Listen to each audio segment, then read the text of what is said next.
Já passando aqui a palavra ao doutor Emídio, e lembrando que o Olegário,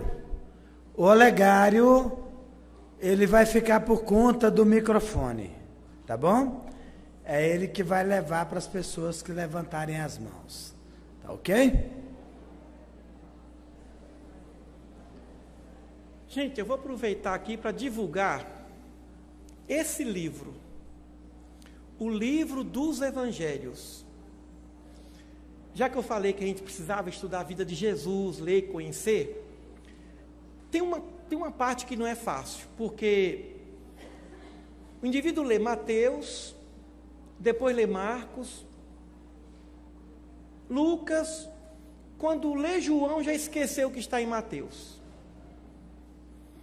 Porque os evangelistas, eles tratam dos mesmos temas, dos mesmos episódios, ou muitas vezes tem episódios que só João fala, só Marcos, somente Mateus.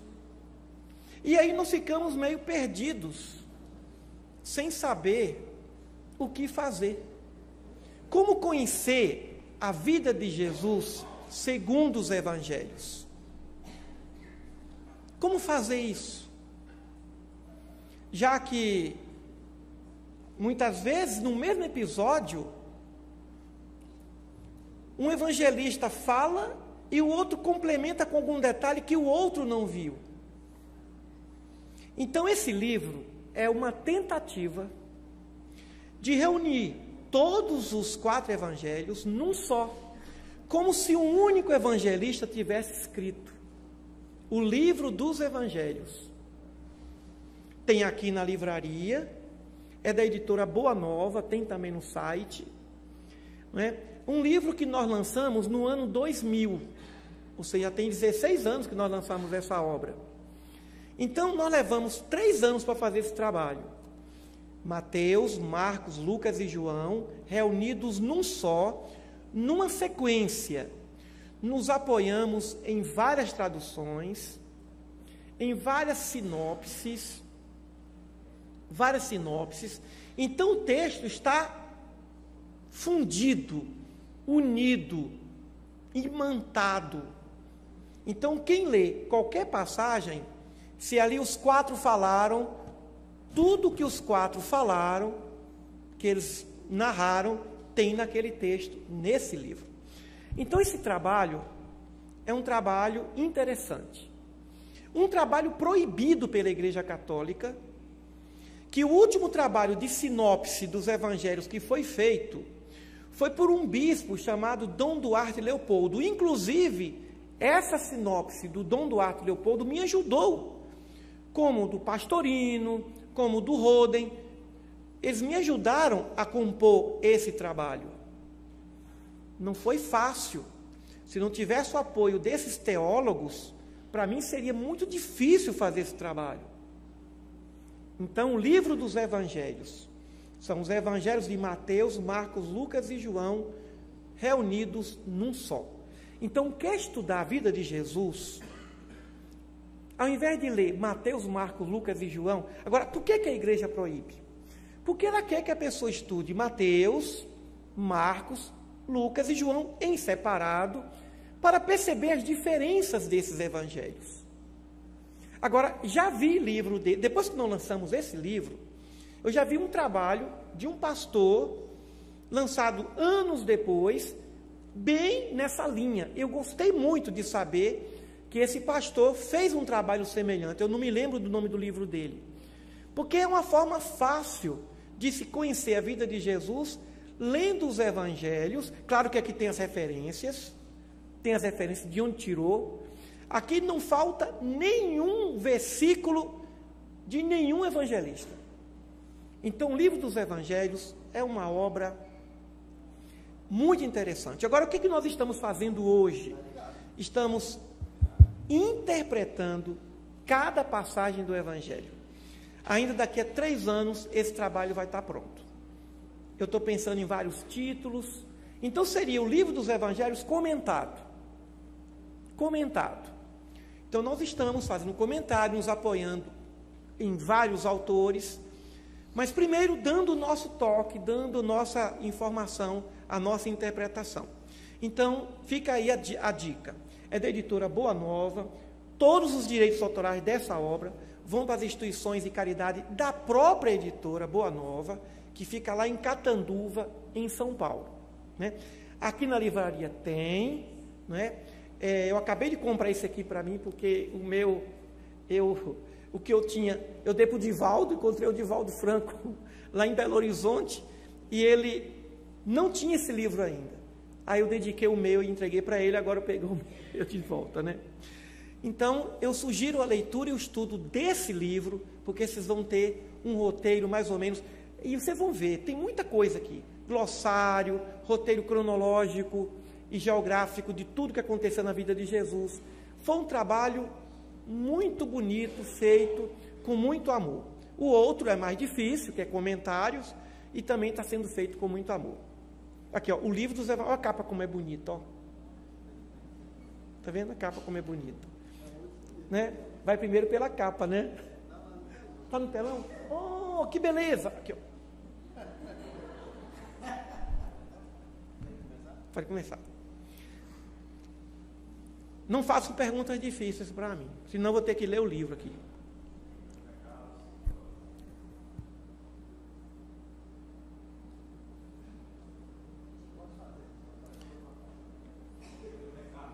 Pois não, Carlos?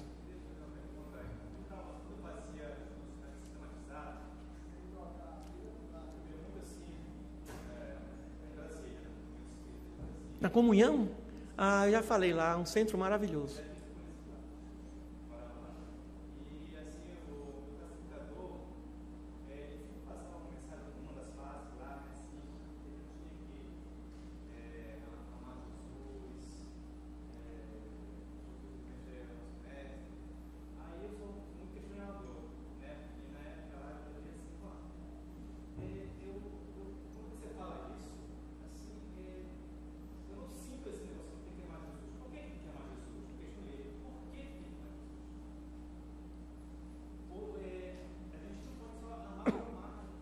Também acho.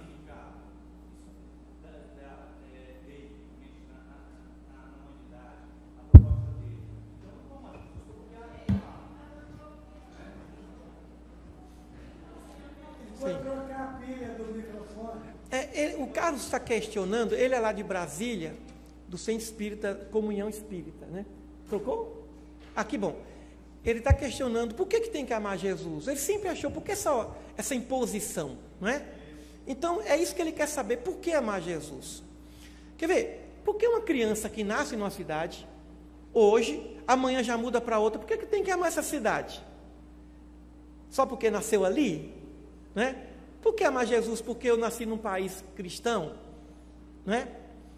Pelo seguinte, o ser humano precisa de referência.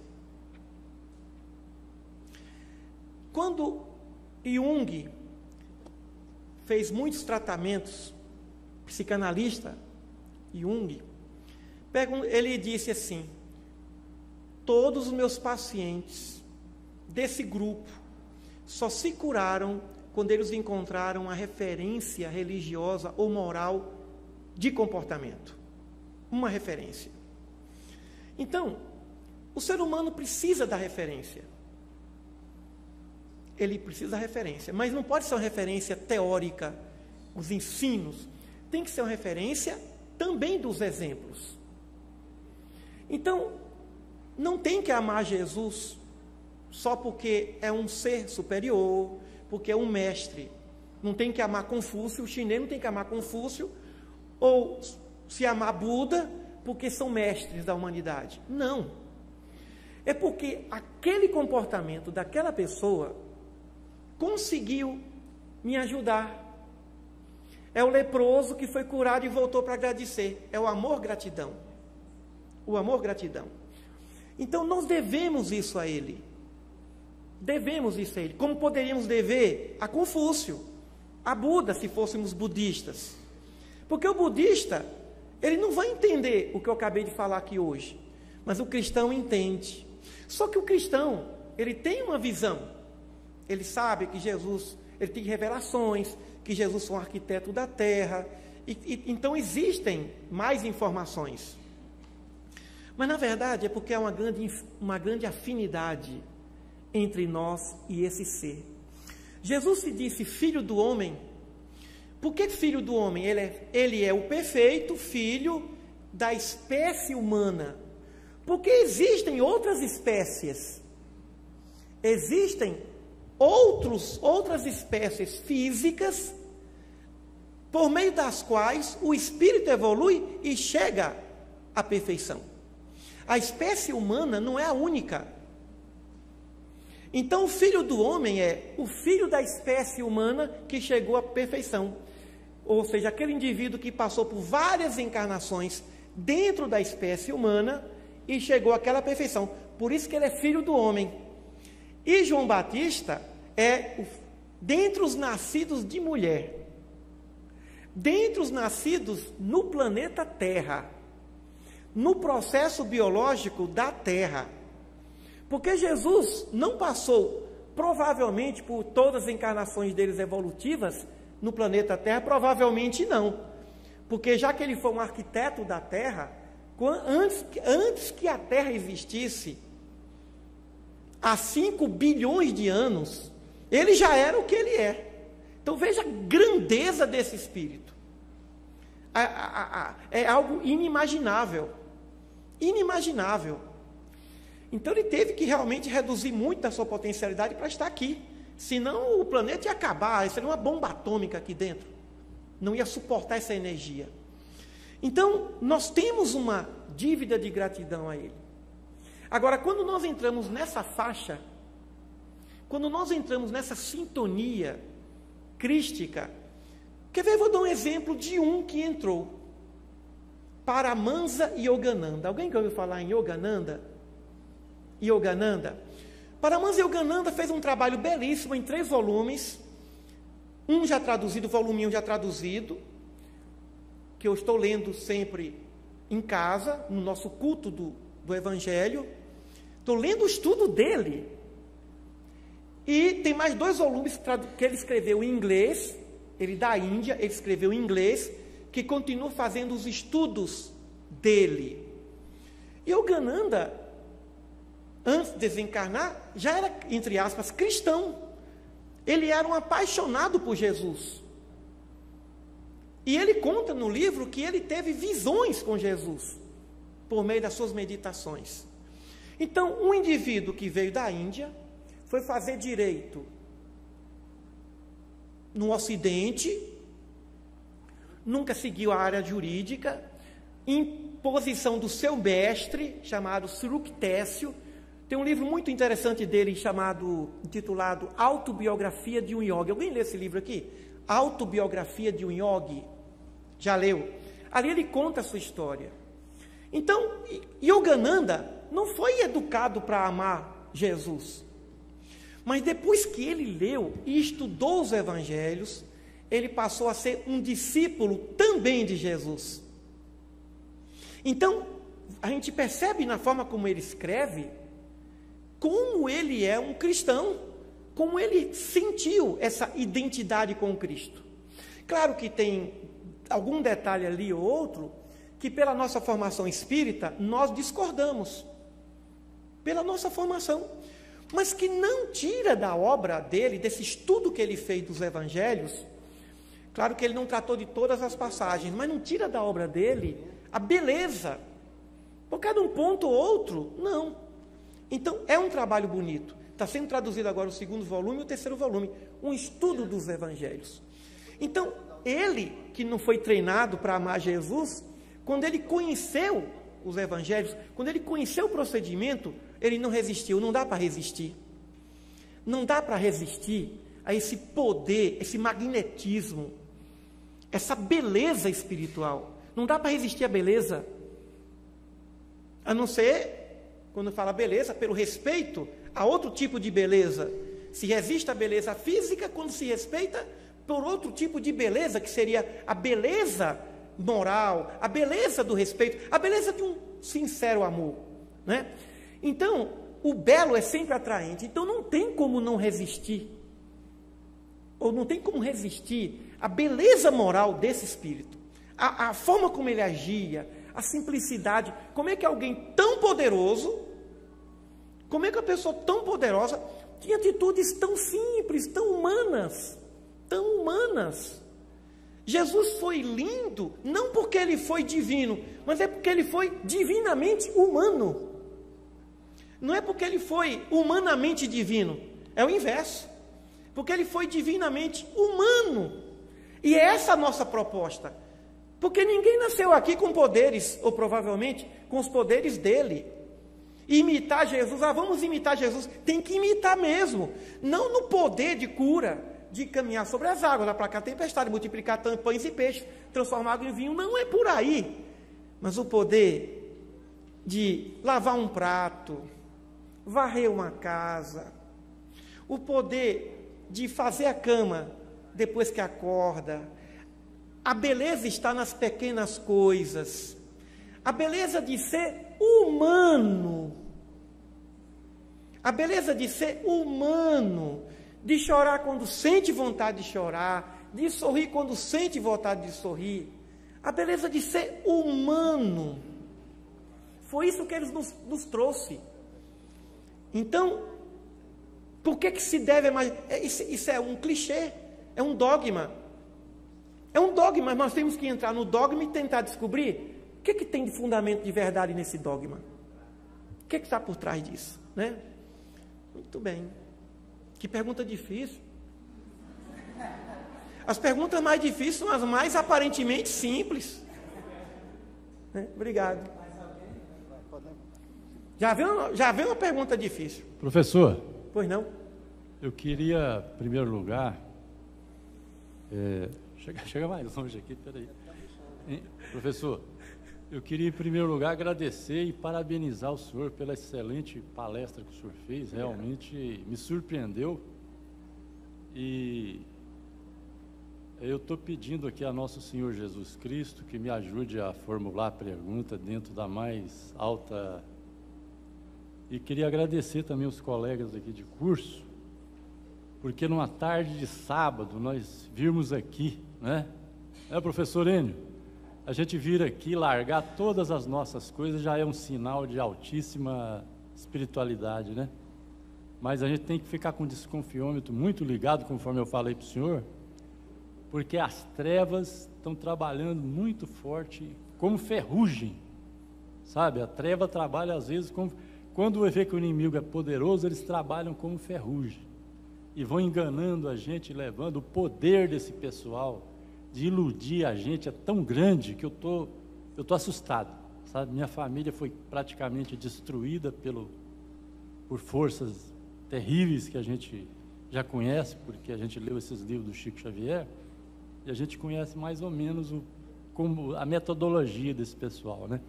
Então eu queria fazer uma pergunta cabalística aqui, no meio de várias perguntas que estão na minha cabeça. Eu vou fazer uma, porque senão eu vou acabar com o tempo dos outros colegas aqui de auditório. E outra coisa que eu queria reclamar aqui é o seguinte, isso que eu estou fazendo agora, o senhor viu que eu tive muita dificuldade, o Enio não deixou falar uma vez aí, então a gente quer pedir o direito de falar, o direito de expressão, que é sagrado, né? Com o maior respeito pela instituição, que a gente tem que ajoelhar, beijar esse chão, porque ele é sagrado. Então eu queria perguntar, por que os espíritas não praticam a tal da fraternidade? É uma pergunta sem maldade, viu? Mas é uma pergunta muito objetiva. Essa é difícil. Eu acho, Enio, que na próxima não vai ter mais espaço para pergunta, não. Com mais uma dessa. Olha, essa pergunta dele pode até parecer ser assim uma pergunta tendenciosa, mas é porque se espera muito do espírita, se espera muito do cristão. E às vezes não vem do jeito que a gente espera. Às vezes até vem de uma pessoa que não é cristã. Atitudes. E aí nós lembramos da parábola do bom samaritano. Aí passa ali, diante do caminho, vendo uma pessoa que foi assaltada, um viajante, que estava ali ensanguentado, despido, quase morto, passa ali um religioso e não dá assistência. Depois passa outro religioso e não dá assistência.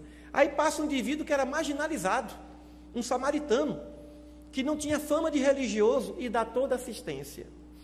Então, a gente cobra muito do espírita, porque a gente espera muito do espírita. Porque o espiritismo nos oferece ferramentas doutrinárias que nenhuma outra teologia cristã nos oferece. Claro que o indivíduo pode chegar por meio de qualquer segmento religioso à perfeição. Como a gente pode comparar, a quem a gente pode comparar a irmã Dulce? Madre Teresa de Calcutá, que agora é Santa Teresa de Calcutá. Chico Xavier, Divaldo Franco, faz um trabalho lindo lá em Salvador também. Tantos trabalhadores dessa casa, essa casa aqui, que é uma casa de caridade, é de estudo, é de doutrina, mas é de assistência da criança ao idoso.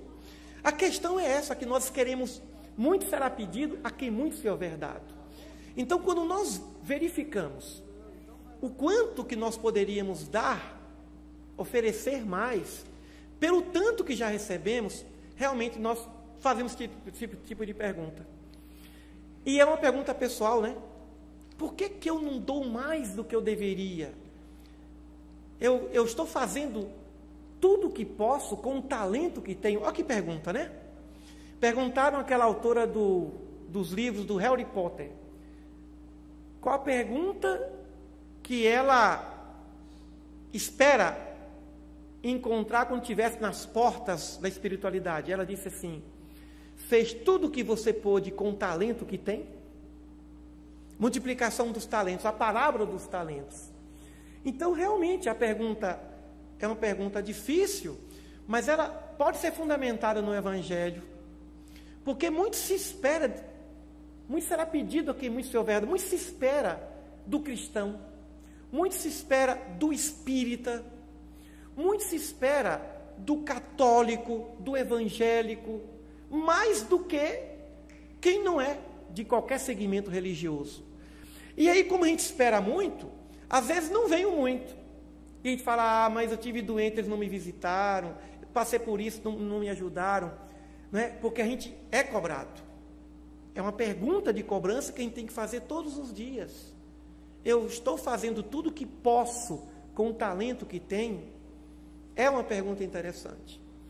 E exatamente porque nós somos humanos, nós somos limitados, nós estamos num planeta onde ainda a injustiça impera, ainda nós somos imediatistas.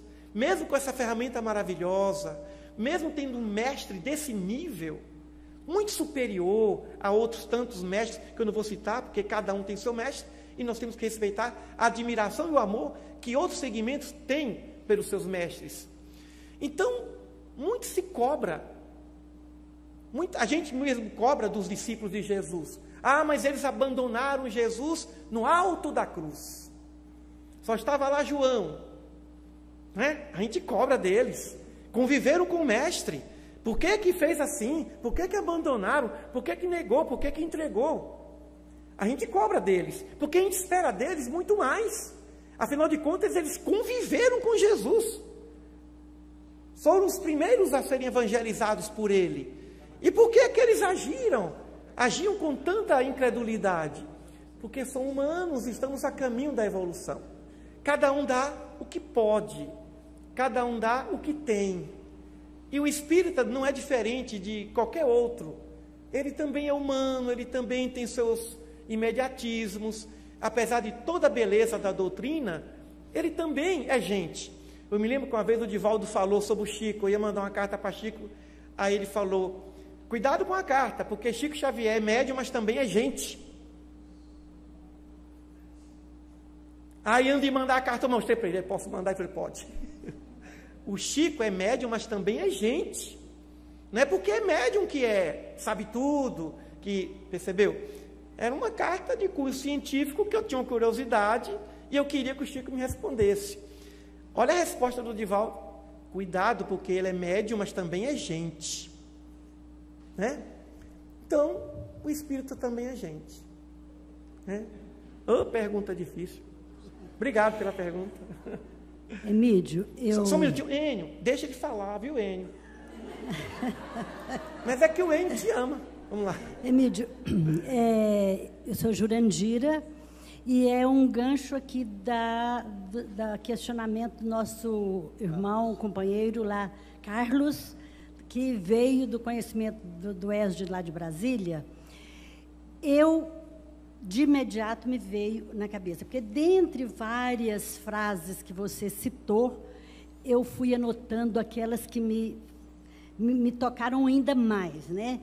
Então, relacionada àquela questão dele, é que nós, ao meu entender, você disse, nós precisamos ser apaixonados por Jesus.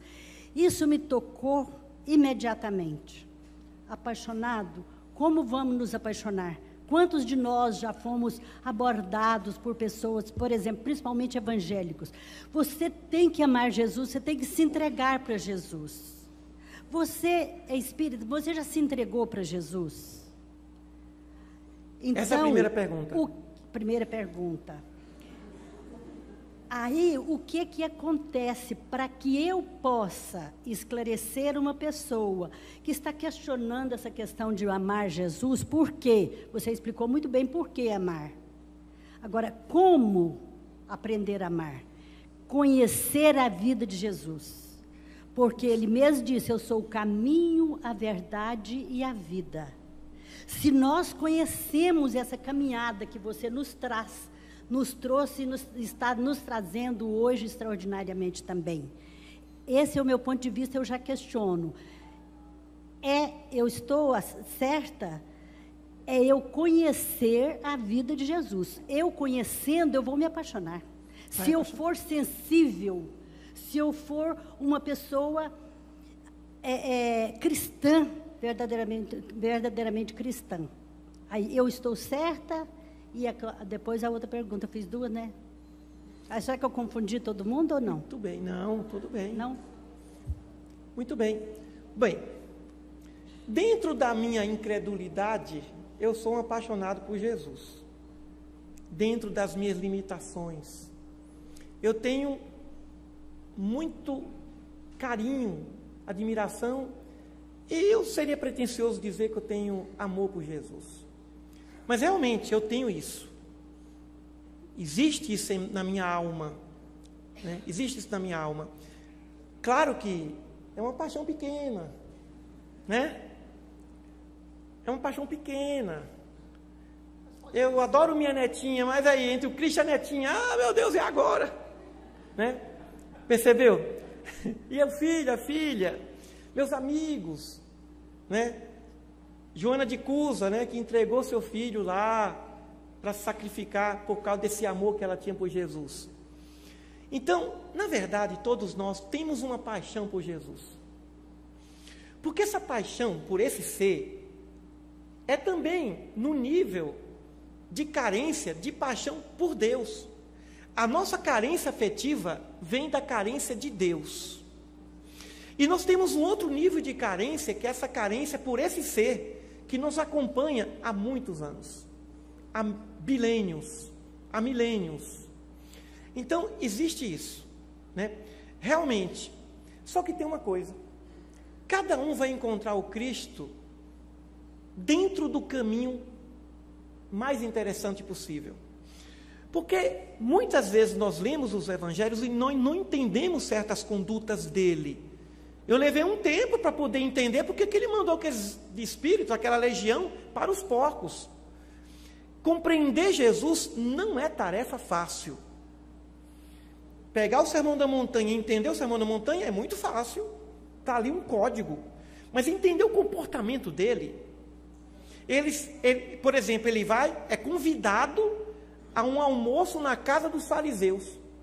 E ele lá detona com os fariseus, os escribas e os doutores da lei, que estavam lá. Ao ponto dos doutores da lei perguntarem, mas assim o senhor nos insulta na própria casa do fariseu. Fica parecendo indelicadeza. Fica parecendo que não respeitou aquele convite.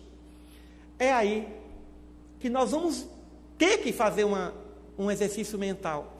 Para Jesus fazer o discurso que ele fez, aquele almoço não foi para ele. Foi uma festa, em que ele foi um dos convidados. E ali existiam fariseus, escribas, doutores da lei, muita gente boa de Jerusalém, porque foi em Jerusalém. Então Jesus não faria um discurso daquele nível tão pesado, se ele fosse ele, com seus discípulos, diante só do anfitrião. Ele não faria. É porque o anfitrião começou a censurá-lo. Como é que o senhor entra aqui e não lava os pés, não lava as mãos? Aí ele respondeu, só que ele aproveitou que era uma festa, que era um evento, só que no evangelho não diz que é evento. Mas do jeito, pelo tom que ele usou, ai de vós, escribas e fariseus, ai de vós, escribas e fariseus, e ia falando, raça de víboras, ai de vós, escribas e fariseus, e falou. Ele não diria um sermão daquele para um almoço íntimo. Ele, alguns discípulos e o anfitrião só. Ele falou porque ele falou diante de muita gente que estava ali, e ele aproveitou a oportunidade, e a gente entende. Isso não está lá. Por isso que não basta apenas ler, tem que entender o contexto. Para alguém fazer, a pessoa tem que se situar. Para alguém fazer um sermão daquele, pesado, pesadíssimo, soa um insulto, como os doutores disseram, mas você só nos insulta. Aí ele falou, até então não tinha falado de doutor da lei, só escriba e fariseu. Ele falou, ai de vós também, doutores da lei, agora vai sobrar para vocês. Ou seja, por que ele agiu assim? Um ser todo meigo, todo educado, só que o teor dos ais dele, ai de vós, escribas e fariseus, hipócritas, ele aproveitou um momento único, ali foi um momento único, em que estava ali uma reunião de gente de alto nível do farisaísmo, do judaico, do ambiente judaico, do rabinato, para passar essa lição para eles e para a posteridade. Então, não é fácil, porque tem algumas condutas dele que falam assim, mas nossa, ele entrou no templo e derrubou tudo. Não. Tem gente até diz que ele pegou uma corrente e começou a derrubar. Não. Senhores, ele ia entrando no templo. Aí ele começou, ele e os discípulos, mas ele começou a derrubar as mesas dos cambistas. Não bateu em ninguém. A afastar os animais que estavam ali. Ele fez isso porque estava escrito que o Filho do Homem, o Messias, ia fazer. Ele fez para cumprir uma promessa. Prova. Por que ele não fez duas vezes? Ele voltou àquele templo e os comerciantes estavam lá. Ele expulsou ali naquela hora, mas depois não expulsou mais. Ele ia ter condições de destruir uma tradição de séculos. Quando ele voltou, os cambistas, os vendedores estavam lá do mesmo jeito que sempre estiveram. Ali foi um momento de lição que ele aproveitou para demonstrar que na casa do Pai não é lugar de negócio, é lugar de oração. Agora, se ele fizesse isso todo, e ele foi várias vezes a Jerusalém, várias vezes ele entrou no templo de Jerusalém, várias vezes. Se cada vez que ele entrasse lá derrubasse, já teria sido morto, não ia ser nem crucificado. Quando ele voltou várias vezes, estava lá os mesmos cambistas, a mesma coisa. O que ele quis? Dar uma lição e cumprir uma profecia. Então, estudar a vida de Jesus é algo complexo, porque ele era uma figura complexa.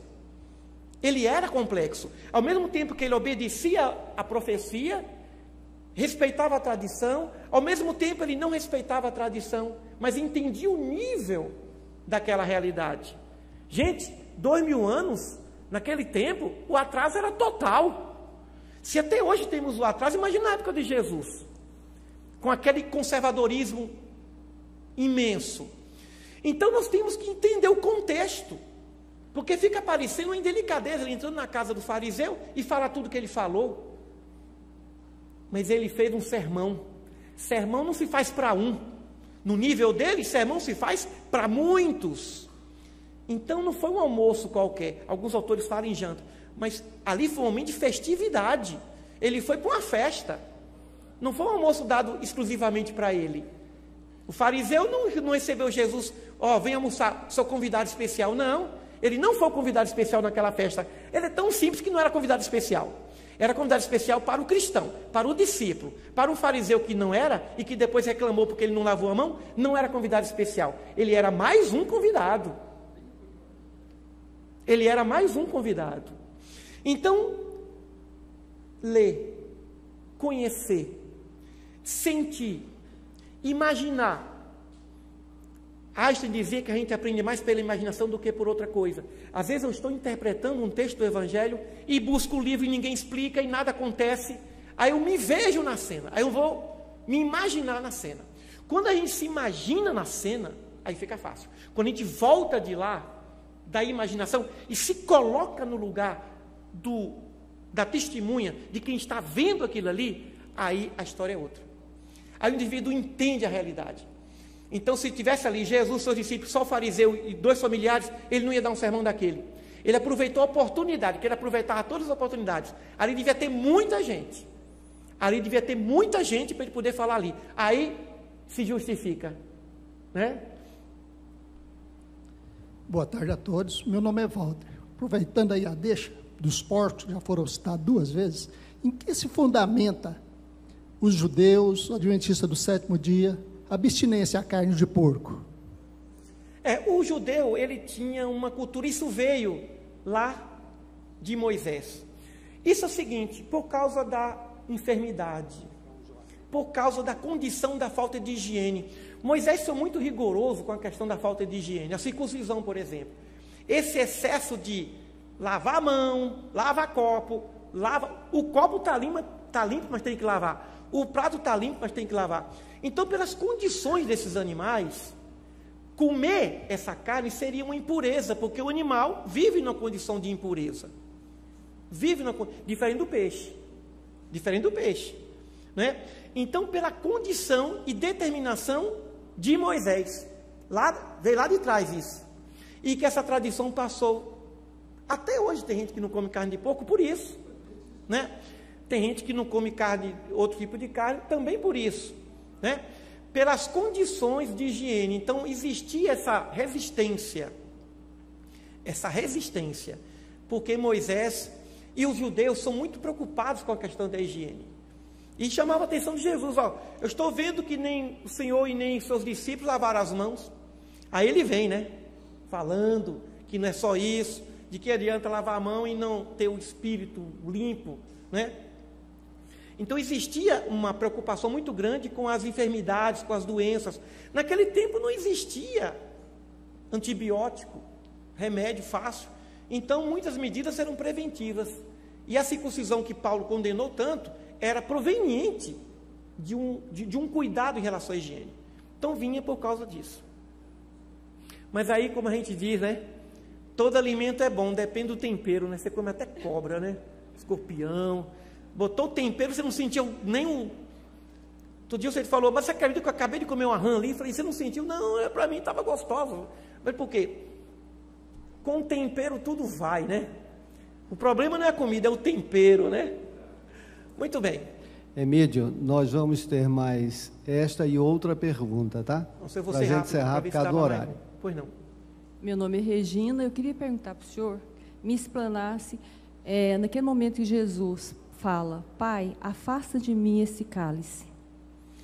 Que pergunta boa. Ela parece ser difícil, mas a pergunta é fácil. Vamos ver?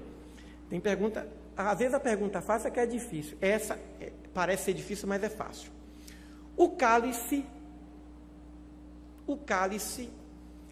vem com líquido para a gente beber.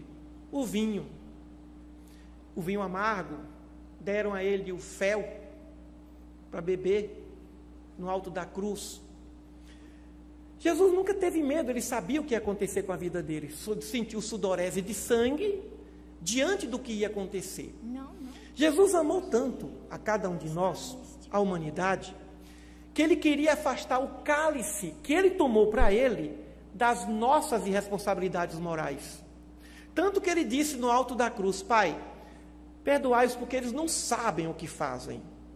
ignorantes. Então, o sofrimento dele foi moral. Senhor, se possível, faça com que essa humanidade, essa geração, não se comprometa mais. Porque vão matar um injusto, e ele fala isso no almoço com os fariseus. Que mata os profetas, que mata os escribas, que matam os representantes de Deus. Então, ele sabia que a humanidade ia se comprometer perante a lei, ao matar um justo, ao sacrificar um justo. Então ele sabia que seria um peso para ele. É como a mãe, que ama muito um filho e vê o filho querendo matá-la. Imagina a dor de uma mãe que ama um filho, vendo o filho querendo matá-la. Qual é o cálice dessa mãe? É a morte? Não. É a dor de ver o seu filho ignorante, enlouquecido, querendo tirar a sua própria vida por causa, por exemplo, de droga, por causa, por exemplo, de dinheiro, por causa, por exemplo, de herança, por causa de coisas materiais. Então, qualquer pessoa que ama, quando vê seu ente amado querendo matá-lo ou matá-la, querendo agredi-lo ou agredi-la, sofre. Isso é um cálice pesado, pesadíssimo. O cálice mais pesado que existe, o maior dos sofrimentos, é uma pessoa que ama, vê o seu ente amado querendo matá-lo, tirar sua vida, torturá-lo, matá-lo mesmo. Não há sofrimento pior. Não há sofrimento pior do que esse. Os sofrimentos têm suas escalas. E no momento que Jesus quis afastar esse cálice, ele demonstrou e ele nos passa essa mensagem. Porque ele é nosso Pai espiritual. Olha a situação. Ele deixou um mandamento que é dele. Eu deixo um mandamento meu. Amai-vos uns aos outros tanto quanto eu vos amei. Alguns tradutores preferem tanto quanto eu vos amo. Esse é o mandamento dele. Eu vos deixo um mandamento. Olha como ele acreditava no amor dele. Então é lógico que todo mundo quer esse cálice afastado. Ninguém aceita um cálice desse, de ser morto, sacrificado, flagelado, crucificado, como um animal, por quem ele ama. Isso dói. Ser morto por inimigo é uma coisa, ser perseguido por inimigo é outra história. Agora, ser perseguido por quem ama, aí dói. Esse cálice tem que ser afastado. Não aconselho ninguém pedir um cálice desse. Ninguém assuma uma responsabilidade dessa no plano espiritual. Me manda um filho que pelo menos não quer me matar. O pior não é nem isso. Porque se a mãe ou o pai não ama o filho, tudo bem, está explicado. Minha mãe me torturou, então agora eu vou matá-la. Tudo bem. Agora, quando ama muito e é morto, é torturado por esse ente amado, aí esse cálice o Cristo quis afastar, mas Deus não afastou. Deus não afastou esse cálice. Ele tinha que passar por isso. E aí ele deu o exemplo maior da paixão. Ser morto, perseguido, por quem ele viu nascer como ser espiritual. Esse cálice ele não quis. Ninguém quer. Tem mais uma pergunta? Não, você respondeu a pergunta ao fazer uma locução. Tá? A pergunta dela já foi respondida. Eu vou passar para o Enio. O Enio vai fazer uma pergunta. Que ele vai fazer o encerramento. E lembrando que o nosso bazar ainda permanece amanhã, ok? Então, quem quiser trazer doações, nós estamos acatando. O Enio agora vai fazer o encerramento. O Enio pode fazer uma pergunta? Olha aí, tá vendo? Você está com moral.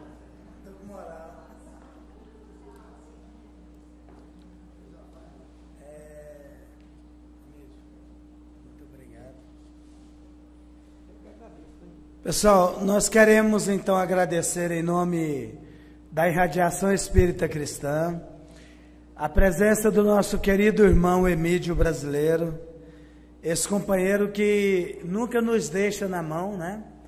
Uma coisa é ouvir a palestra do Emídio, outra coisa é ter a oportunidade de participar de um seminário com o Emídio, né? Onde nós temos mais tempo para discutir, fazer perguntas. Então o crescimento sempre é muito maior. Bom, a pergunta que eu vou fazer para o Emílio é o seguinte: você me empresta óculos de novo, Emílio? Esse óculos do Emílio parece que foi feito para mim. Eu fiz um óculos, e aí esse óculos despertou outro problema em mim, que é de memória, que eu nunca acho o óculos, né?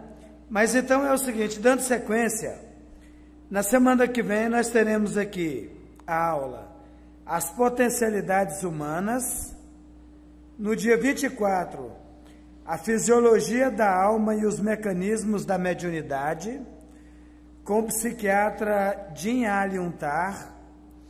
No dia 1º, né, do próximo mês, a família consanguínea e a família espiritual, casamento e relações familiares, filhos no contexto educacional, com o palestrante professor Marcos Crispim. No dia 8/10, as doenças mentais e a saúde na visão espírita, a doença e a expiação, suicídio e loucura, e a saúde mental na visão espírita, com o psiquiatra Delfino Machado. Na aula 7, dia 15/10, teremos sexo e vida, a sexualidade na ótica do espiritismo, sexualidade, provas e expiações, que também será com Marcos Crispim. Aí no dia 22/10, nós teremos aqui as influências espirituais na mente humana, como agem os obsessores, né, na nossa mente, a ação dos protetores espirituais, sucesso pessoal e espiritualidade. Aí essa aula na programação está marcada para mim, mas como foi sugerido aqui por mim na semana passada, que essa aula fosse dada pelo Dr. Joaquim Tomé, tá? Que é um cientista nessa área, então ele vai trazer muitos recursos. Aí ele trocou uma aula que ele daria num doutorado na área de homeopatia, lá em São Paulo, para poder voltar e dar essa aula para a gente. Então ficou essa promessa para nós aí, tá? Então será ele. E a 9ª aula vai ser com a palestrante da Federação Espírita, que é a Ivana Raisk. Como vai ter um evento a nível nacional na Federação Espírita, no departamento, a Ivana vai fazer só a primeira parte da palestra para nós, tá bom? Aí ela faz a primeira parte, vai embora, e aí nós vamos fazer a colação de grau, tá certo? Aí é que nós vamos entregar os certificados. Vocês não têm a noção da simbologia de você participar de 9 seminários seguidos aos sábados, das 15 às 18 horas, tá bom? Então isso é muito importante. Toda vez que você olhar para o seu certificado, você vai se lembrar do seu esforço. Pessoal, eu vou convidar a Joselita para fazer a prece, mas antes disso, fica de pé e dê um abraço aí no companheiro da direita, só nos encarnados mesmo. Nos desencarnados não precisam não. Meu Deus, eu te admiro demais, eu gosto demais de você. Tá? Companheiro da esquerda, isso. Aí colou, né? Muito bem, agora vamos sentar, sentando. Bom, lembrando para vocês o seguinte, que quem vier, aquele que vier, o trabalhador da última hora, que ainda vier na próxima aula e fazer a inscrição, ele ainda pega o certificado, tá bom? Porque aí a terceira ele vai participar de 70%, então ele ainda pega certificado. Então quem quiser trazer irmão, irmã, sogra, esposo, né, filhos, para participar ainda dá tempo. Tá ok? Ainda pega o certificado. Então, já com a Joselita vindo para cá, agradecendo, Eu quero lembrar uma mensagem do Espírito Meimei, quando a nossa irmã ela diz assim, para esses momentos de tribulações, de crise que todo mundo fala, né? Problemas políticos no país, tem momentos que nós acreditamos que não vamos dar conta. Aí Meimei, através de Chico Xavier, diz assim: confia sempre, não percas a tua fé entre as sombras do mundo.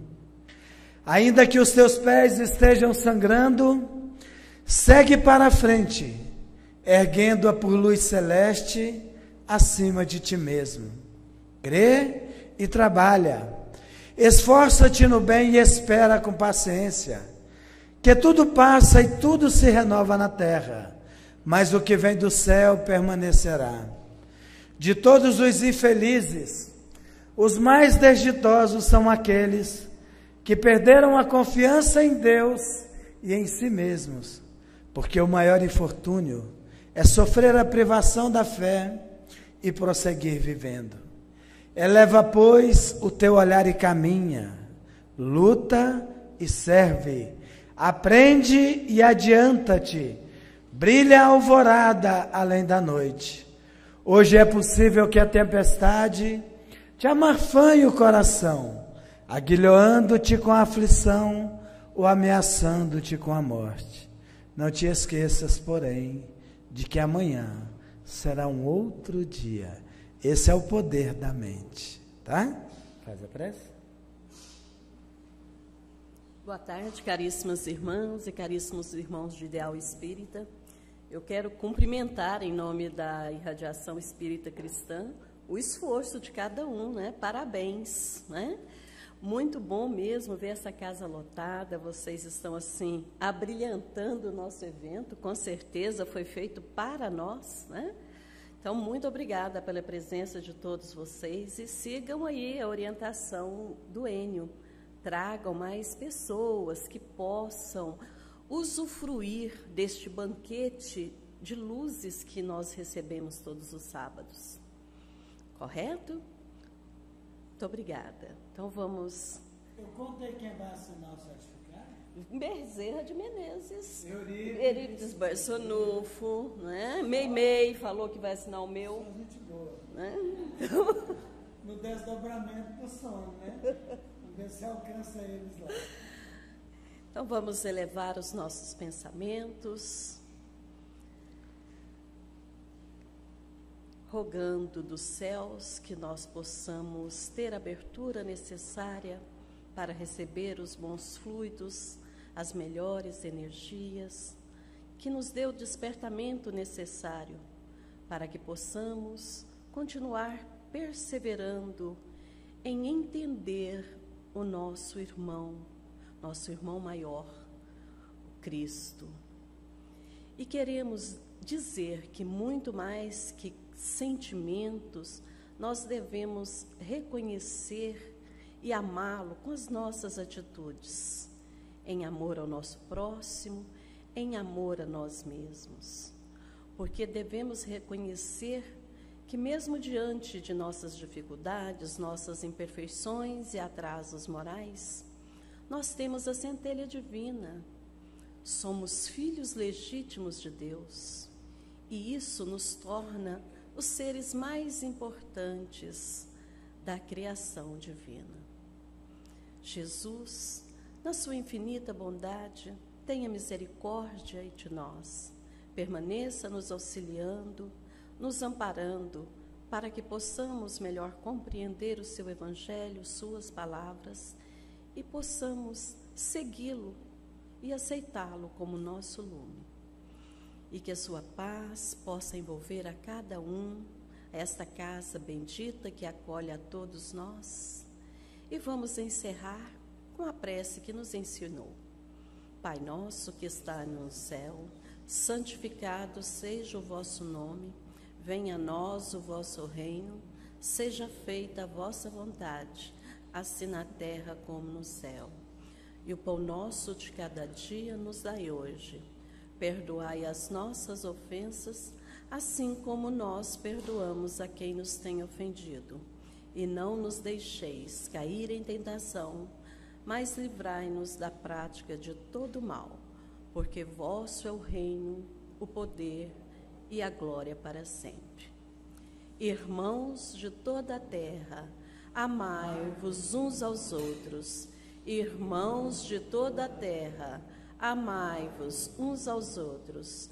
Irmãos de toda a terra, amai-vos uns aos outros. Vão em paz e até o próximo sábado.